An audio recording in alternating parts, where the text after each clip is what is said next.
भाजपला पेलावं लागणार आहे।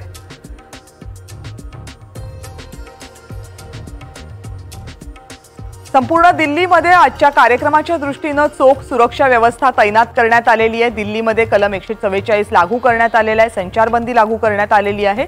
दिल्ली पोलिसांचा कडक पहारा दिल्लीच्या कानाकोपऱ्यामध्ये दिसतोय, कारण देशभरामधून अनेक दिग्गज अनेक क्षेत्रांमधले मान्यवर या कार्यक्रमासाठी उपस्थित झालेले आहेत। विविध देशांचे प्रतिनिधी या कार्यक्रमासाठी उपस्थित झालेले आहेत।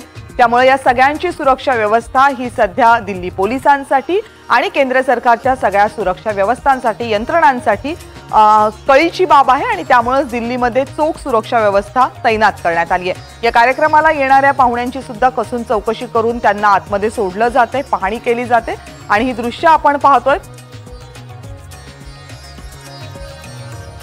एक नरेंद्र मोदी यांचं आगमन होताना दिसते। काही मिनिटच शिल्लक आहेत शपथविधी सोहळा सुरू होण्यासाठी।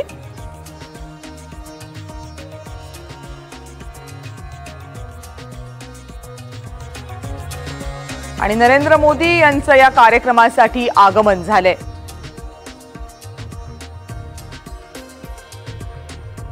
भारताचे पंतप्रधान म्हणून नरेंद्र मोदी तिसऱ्यांदा शपथ घेणार आहेत आणि याच शपथविधी कार्यक्रमासाठी नरेंद्र मोदी यांचं मुख्य कार्यक्रमाच्या ठिकाणी आगमन झाले। राष्ट्रपती भवनमध्ये आयोजित करण्यात आलेल्या या कार्यक्रमामध्ये नरेंद्र मोदी हे आज शपथ घेत आहेत आणि त्यांच्या सोबतच मंत्रिमंडळामध्ये त्यांचे जे सहकारी असतील तेही आज मंत्रिपदाची शपथ घेत आहेत।